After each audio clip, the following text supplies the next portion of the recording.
Welcome back to the Stephen Knight Show. Remind you all over social media, Facebook, Twitter, Instagram, and of course our official website, thestephennightshow.com.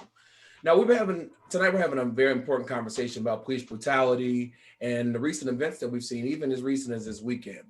Later in the show, we'll be talking to former detective homicide for the city of Atlanta, Vince Valquez. But right now, we're welcoming back attorney Melanie Davis to the show to help us weigh in on this topic. First of all, Mel, how are you feeling? How you doing? I'm good. Thank you for having me. But I'm just tired of the police beating us up and shooting us and killing us for no reason. Right. Yeah. Well, let's So talk. which case you want to deal with first? Because there's so many. I can't keep Right. counting. Ready. She ready. I love it. I love it. I woke up this morning. I'm like, 2 more cases. But anyway, so let's talk about the reaction to the Derek Chauvin case. He was convicted on 3 charges. A lot of people were shocked. I was shocked as well. Melanie, what was your takeaway when you saw the verdict? Well, I was surprised. I didn't think he was going to get convicted on all 3. My prediction was that he was only going to be convicted of the 3rd-degree murder, which only carries a penalty of 25 years. But I'm glad that they convicted him of all 3. So 2nd-degree murder, 3rd-degree murder, and manslaughter. So the 2nd-degree charge carries a penalty of up to 40 years. The 3rd-degree charge carries a penalty of up to 25 years, and then the manslaughter charge carries a penalty of up to 10 years. Now, with sentencing, judges can either run the sentences concurrent, which is at the same time, or consecutive, which means they're stacked. Since the conviction is a result of the same occurrence, he can only run it concurrent. He can't run it consecutive. So, and if you want my honest opinion of how much time I think he's going to get, my prediction would be anywhere from 20 to 25 years. That's what most people are saying, 25 years. Yeah, because again, that judge kind of tipped his hand when he said that to a defense attorney, you may have an appealable action because of what Maxine Waters said. First of all, sir, the jurors were sequestered. Right. So they didn't see or hear what Maxine Waters said. Secondly, I interned when I was in law school, before I became a prosecutor in, Fulton County, my former job, and after that in defense. When I was in law school, I did an internship with a judge, and I sat in a judge's meeting, and the chief judge was complaining about being overturned by the appellate court because they have huge egos and they don't like to be wrong. Yeah. So a judge saying, "Oh, well, you may have a case for an appeal," like, what? No, you don't. She was exercising her First Amendment right. So that just told me, oh, he's not gonna give him 40 years. Because he's just like, he just killed another Black man. Who cares? Like, he's not going to give him. I highly doubt he's going to get the full amount. Because look at Amber Geiger and Botham Jean. Mm-hmm. That Black judge gave her 10 years. Yeah. And she'll be eligible for parole in 5. Mm-hmm. So so the whole purpose of the criminal justice system is deterrence. The penalties are what they are to deter people from killing each other. Because if you kill someone, you can either get life in prison. In Georgia, you can get the electric chair. So, I mean, what is the deterrent for a cop to not kill someone if they only get a slap on the wrist? Right. Yeah. No, I agree. Linnea, when you saw that he was convicted on 3, what was your reaction? Just like everybody else, I was surprised, and every time they read it off, I screamed. Mm-hmm. And then once it was done, I cried. And that shouldn't even be a thing. Right. And I feel like collectively, the world, especially Black people, did like this sigh of relief waiting for that moment, which should not be a thing. Right. That should not be a thing with somebody who commits a murder and he goes to trial and he goes through the justice system. That's how the process is supposed to work. We're not supposed to feel like we won something. Right. We're not supposed to feel that way. But in that moment, it was like, oh my God, like they convicted him on everything. Yeah. And they really did it. But now it's like, we gotta wait for sentencing. Yeah, that's the thing. That's the next thing. Even though we heard it, we finally heard guilty. But now we gotta wait for sentencing to see what they're gonna do for some dude who's allegedly now, ain't he on like suicide watch or whatever? Special treatment. Dude, whatever. I don't even, that's me. And now, one thing that they talked about was the blue wall of silence coming down. Typically police officers will not testify against each other. In this case, we saw the sheriff over the Minneapolis Police Department testify, and other law enforcement professionals testify. What do you think about that blue wall of silence? And do you think that this will put the rest of the police on guard when they do something wrong? Yes and no. What do I think was your first question? What do I think about the blue wall of silence? I've heard that as well. And that exists around the world in different versions for different communities of people. I get it. So it's not necessarily that's under attack, this wall of silence like I'm talking about, but it's for the wrong things that wrong reasons that it's being upheld. That's what's under attack. And do I think that this will serve as a scare tactic, so to speak? No, I think things will get a little bit hairier. Things will get a little bit more tricky in conviction and laws and the way things happen and they're carried out, But no, I don't think it'll scare too many. The officers that it will scare will leave the force because they know that there is no form of justice that can be upheld when you're working with such a large organization that carries out a lot of injustice. They know that there's no way to hide in that. Otherwise, it's going to be them that the blame is going to completely fall on. So I think those few police officers will leave, the ones that really believe in what's right and what's wrong. The others, they'll just try to figure out how to maneuver until they get caught, if that makes any sense. Yeah. Chike, what are your thoughts on the blue wall of silence?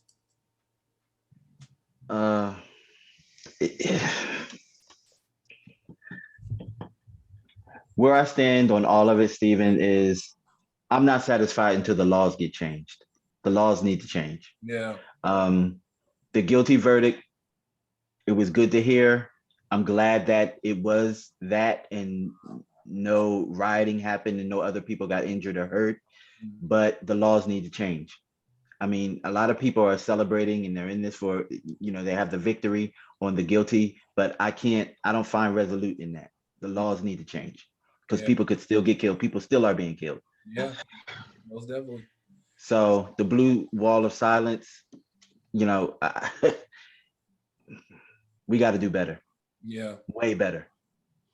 And Mel, I was watching, I saw a clip from Fox News where one of the correspondents said that he's glad that Derek Chauvin was found guilty, even if he didn't do it, because he's tired of his neighborhood being looted. And even the other correspondents are like, hold up, no, that's not where we don't sacrifice people based on that. It's the law. They break the law that they're, in the court. What is your thoughts on that? Like, because a lot of people think the only reason why he was found guilty was to prevent the rioting and the protests and the looting. What are your thoughts? Well, I mean, I guess the same thing could be said about the female officer that shot and murdered Dante Wright, and was who resigned so she can still get her pension, but then was charged with the manslaughter charge that Chauvin got charged with as well. Because all of us have common sense to know that a taser and a gun feel different, way different, and are two different things. And they have the taser on their non-dominant side. So even if you shout taser, but you're pointing a gun, dummy, like no one believed that. Even the chief of police of Brooklyn, whatever the name of that town, resigned as well because he propagated that lie that she thought that it was a mistake. And what she basically did was set herself up for a manslaughter, for a defense. That's why they didn't charge her with third-degree murder, because she set herself up for her defense of like, oh, it was a mistake. And the manslaughter is kind of like criminal negligence. So she set herself up for that charge. But again, if the penalty is only 10 years, then she'll be out in 5 like Amber Geiger. And so the laws that need to change that what we're not talking about is qualified immunity. So that's the law that needs to change, because George Floyd's family got $27 million. Okay. That's coming from the Minnesota taxpayers. Right. That's not coming from the police officer's budget. That's not coming from the police officer's own liability insurance. So kudos to Colorado and New Mexico for ending qualified immunity. Do you know when they ended qualified immunity in Colorado, how many police officers quit? Because they're like, man, if we can't shoot Black people, it's not fun anymore. No accountability. No. So yeah, I mean, like Nair was saying and Chike was saying, they'll just leave. Like if they can't play cops and robbers and shoot Black people, they're like, I don't want to do this anymore. Mm-hmm. So that's what needs to happen. But you know, they did loot after Dante Wright, and justifiably so, because it's like, stop killing us. It happened in Hennepin County, which is the same. It happened 10 miles away from where George Floyd was killed. So it's like, yeah, we're gonna loot until you stop killing us. During the Derek Chauvin court trial, trial, this happens. Right. So it's like, come on, lady, come on. So it's just like, why do you think the way the police started was slave patrol? Do you know how many KKK members are police officers? Say it again. How many KKK members are police officers?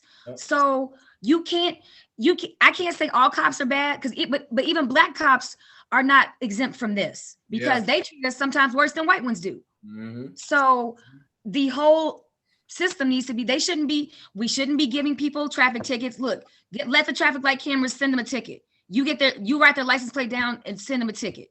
You know, like you shouldn't look at the guy in Virginia in Isle of Wight he was a lieutenant. Yep. Karan Nazario, a lieutenant in uniform. Right. And they still whooped his ass. Sorry, whooped his tail. So, and he had his hands up the whole time.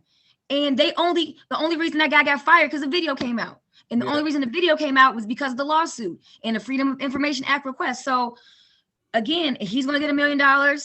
I mean, like, it keeps happening, and it's going to keep happening until they have to pay for it. Yeah. Mm-hmm.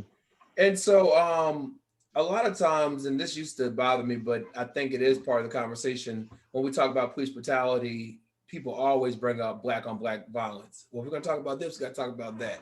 To me, yes, they're both issues that need to be addressed, but I think there's separate issues. You know what I mean? Let me ask you, Nair, do you think those go hand in hand? Is that part of the same conversation? They have the same root. They have the same root, but they are different dynamics to the branches that grew.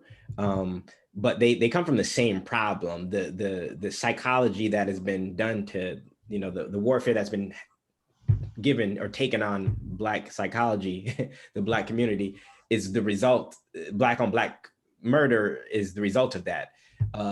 Police brutality and police murder on our community is also a form of this you know, systemic oppression that's been since the beginning of our existence in this country.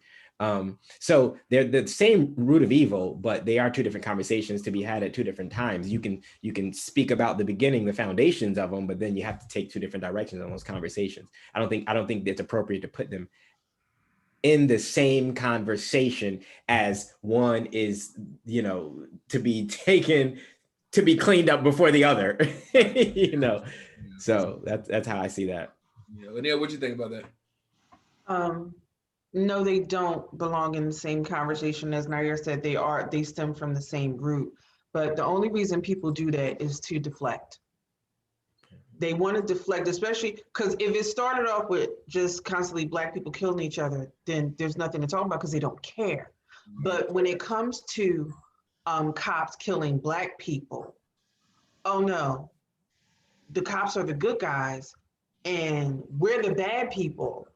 And you can't talk about police like that because it's wrong. Mm-hmm. But what they're doing to our community is wrong, point blank, period.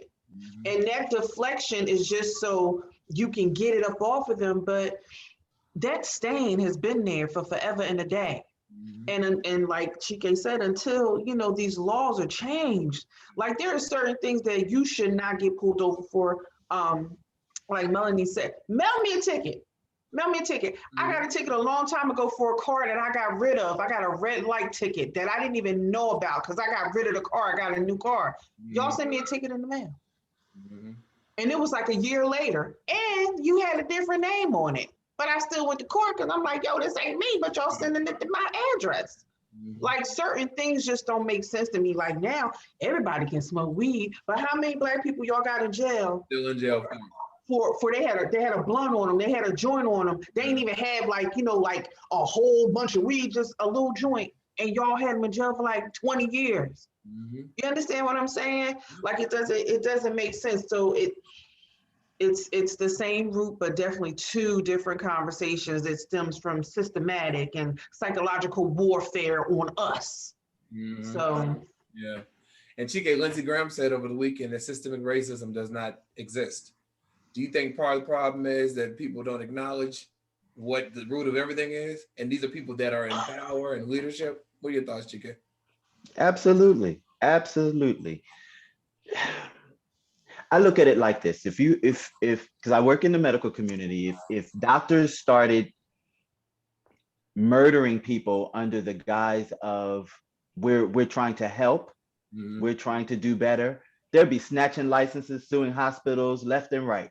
Yeah. What is the difference between a doctor and a police officer? The police officer is sanctioned and set an oath to protect and serve, but yet and still they're using that ability to kill people. Yeah. What's the difference? Why isn't the same thing happening to cops?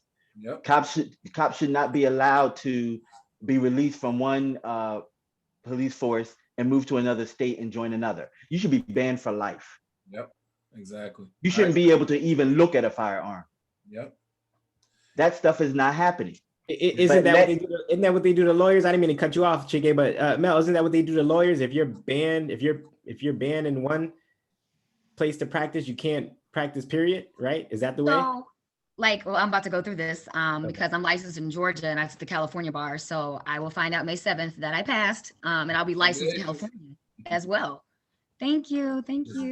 But to your point, you're absolutely right. If I get disbarred in California, Georgia can come after me too and disbar me there.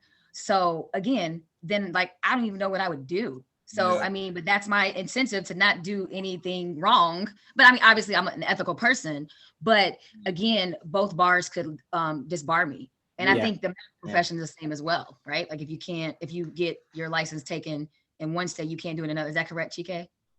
Yeah. Yep.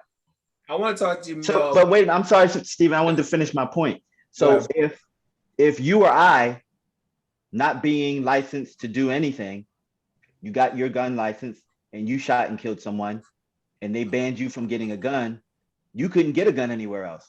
You couldn't go anywhere else and get a gun because you have that on your record. Why is it different for police officers? I agree. Just saying, the laws need to change. You get checked. Like I got my gun license, and they check you. Yeah. So if you going through my background, but it's gun license, how about y'all start some psychological testing on these police officers before they even get to the academy? You need to do the same testing that they do for I guess the CIA, the FBI, whoever, the same people that protect the president. I know they got to go through some sort of psychological type of situation. I mean, they do it for the military. I did them. They do it for the military. so I know they do them. What about? I think they do it for firefighters.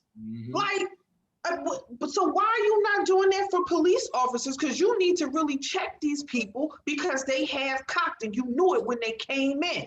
Yeah. And the other thing, former bullies and former nerds. So either they got bullied or they were bulliers. Yes. So they get a position of power and authority, and now they get to reenact and play out their childhood fears of being bullied. And now they have the power. They're taking their power back and using it. Mm.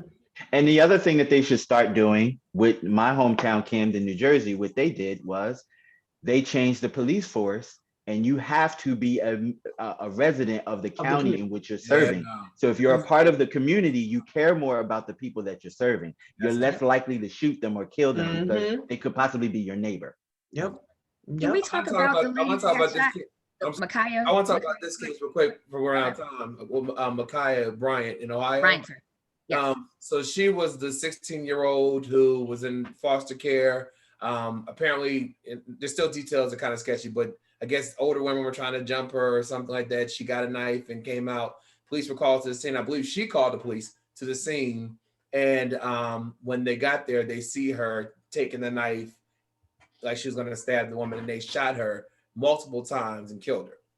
And so a lot of people are saying this case is different from a George Floyd situation, but there's also the argument, well, why is it when it's Black and brown people, it's always shoot to kill? You know, we did the interview with former Detective Vince Valquez, this past weekend, and I asked him about this, and he said that's actually a good conversation. He said that this case was different, but why are they shooting multiple times? You should have one time, Shank stabbed the body. No, from a legal standpoint, why is this case different? So, okay, so let's talk about self-defense and defense of others.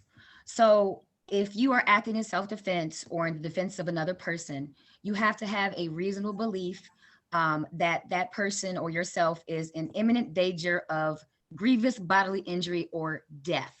Now, there have been numerous videos of white men, knives raised at police officers, guns pointed at police officers, and they still get handcuffed and arrested and taken to the police jail, the police station. However, if you are Black or brown, like Adam Toledo in Chicago, that recently just came out, we don't get that luxury. He could have tased her. He could have shot her in the foot. He could have shot her in the shoulder. One shot would, he could have hit her with a one. All he needed was one. Why are you aiming for a center mass? Why are you shooting to kill? She was 15. So yes, he was justified in the use of the force, because if someone's coming at you with a knife, you can shoot them, but you don't have to kill them. You don't. I mean, he could have, if he would have shot her on the shoulder or the foot. So did Vince say that he was justified in shooting her in the chest? I'm just curious, because he's in law enforcement and I'm not. He just said that he was justified for using his gun. I agree. I agree he was justified to use his gun, but he was not justified in shooting her in the chest. He should have shot her in the shoulder or the foot. And that's my takeaway. But I'm not a police officer. Yeah. Lanier? I just now, based off of what I heard, the 4 times that he shot her was all in the back. So she wasn't facing him. He was behind her, and whatever was in her hand, the knife was in her hand. So right, but that's still justified, because she was running towards, and she was charging towards because I watched several videos, and so she was charging toward. So that still wouldn't have caused to pull out a taser. No. I mean, that's what I'm saying. It should be a taser, but he also was justified in using a gun. Vince is right. He could use a gun, but he just didn't have to kill. Like, he didn't have to shoot to kill. Yeah, kill her. Yeah. Nadia, what are your thoughts on this case? Is this one different? It's different, but I agree with Mel, and he was attacking the girl. He wasn't attacking the police officer. He was attacking the woman against the car with the knife. No. The young girl, she was defending herself. She had the knife against the grown women who came to fight her. Yeah, she was. That's what I'm saying. She wasn't attacking the police officer. So no. That's why it's called defense of others. So that's why he's still justified. Correct. Yeah. So no, I agree. I just don't think that he had to. I agree. There could have been many other things tried first. So taser probably would have been the first for me. If not the taser, a shot to disable, like we said. Center mass, that's to kill for sure. Center mass is to kill for sure. But if he's a trained officer, he's been there for a while, he knows that he should have been able to shoot her in a leg, the arm, or something, just to disable her, just to shock her enough to get the knife out of her hand and get her in cuffs or whatever. So I don't agree with him being necessarily absolutely justified in his decision or his thought process. But yes, according to that situation, technically it was okay for him to use a gun. Was it totally justified in my mind, spiritually and all? Probably not considering the climate, as a white officer in that situation, you probably should have gone the other route, but he'll deal with it however he's got to deal with it. He's got to be in front of a judge on that. So actually, he won't. He's not. Oh, he doesn't have to be? No. He'll probably, they may put him on administrative leave and do an investigation, but he's not. That's what he's on now. He's not going to be prosecuted for anything. Oh, and he's a rookie, from what I heard. He's a rookie. Oh, he's a rookie? That's what I heard. He's a rookie. Well, yeah. See, I don't know. He's got to deal with that in his own life period. So he's killed the young girl. He's got to go throughout his life. He'll either cognitively, distance himself from that, or it'll haunt him. One way or the other, and it'll just poetically justice play itself out. Well, briefly, let's talk about the 2 cases that happened over the weekend. So Isaiah Brown, 32-year-old Black man, was walking down the street from his house in Spotsylvania County, which is in Virginia, and was on the phone with a 911 dispatcher when the Virginia sheriff deputy responded to his house following reports of a domestic incident. According to police statement, as well as body camera footage and 911 audio. Now, the footage and the audio, which was released late Friday, appeared to show the deputy yelling, "Drop the gun," multiple times, saying over his radio, he's got a gun to his head. The deputy then yells, "Stop walking towards me, stop walking towards me," and stop before he shot Brown. Brown had a phone in his hand, not a gun. That was the first case. Second case, Andrew Brown in North Carolina. He was apparently they were serving him warrants. They were arresting him over some drug related charges. He tried to escape in his car. He backs away from the police in his car, not towards the police in his car. He backs away. They shoot him in the back of the head and killed him. What's your reaction to these cases? I mean, we just came off of the Derek Chauvin conviction, and then now we have these two cases happening over the weekend. Chiki, I'll start with you. So this has been bothering me for a while. So cops are, when you look at them, they kind of look like Batman. They got the utility belt. They have like all these other things that you can possibly use other than a gun. I have friends of the family that are police officers, and they're veterans. They've been in double-digit years. And two of them have never shot their gun, ever. In all their career, never shot their gun. They go to self-defense classes. They have billy clubs. They have tasers. There's a plethora of things that they could use to take down someone without shooting to kill them. I just don't understand why the gun is the first thing to be pulled. That's the go-to. Yeah. There's nothing, there's no drive to save lives. There's no protect. Mm-hmm. And Mel, when you hear these cases, what are your thoughts? So I was indisposed this weekend, so I didn't hear about either of these cases. But for the second one, do you know what the warrant was for? It was something drug related. Okay, so it wasn't violent. Drugs. Okay. Yeah. So again, that officer, it was the same issue with the officer that shot and killed Dante Wright. I mean, you're not justified in using lethal force to catch a fleeing person that's fleeing from a warrant. You send them, like, you go arrest them at home. Like, and that warrant could be, like, what we found out is the warrant for Dante Wright, he missed a court date. It was a bench warrant. So if you miss a court date, they automatically issue you a warrant, and they had sent it to the wrong address. So he had no notice. So he wasn't even on notice that he had a warrant. So this guy may not have even known that he had a warrant. And so, but just because you're running from the police, guess what? It's a crime. It's called fleeing and eluding. But guess what? You can't kill somebody. Now you can shoot a fleeing felon. Yeah. So a robber, an arsonist, a burglary, you can shoot a fleeing felon all day long, but a person fleeing from a warrant, no, you can't shoot them. So hopefully he'll go to trial for manslaughter. I'm hoping. The first case with the gentleman, now again, these are officers who lie a lot in their police reports, and thank God for body cams. Yeah. Because the officer who was convicted in 2015 of killing the young man in South Carolina, he got 20 years for shooting him in the back. He put a taser next to him, planted a taser next to him. If someone hadn't caught the video on cell phone of the shooting, guy shot him in the back, he would have never been convicted because he lied in the police report. So these cops lie. So that cop that was saying put the gun down was lying because he knew he wanted to shoot him. What we're seeing now is these cops are trying to test the limits of their authority. They're going to keep killing us and up until we end qualified immunity, because they are going to keep us in our place, because America is getting blacker and browner, more so browner, and they want to assert their authority because white people will be the minority in our lifetime.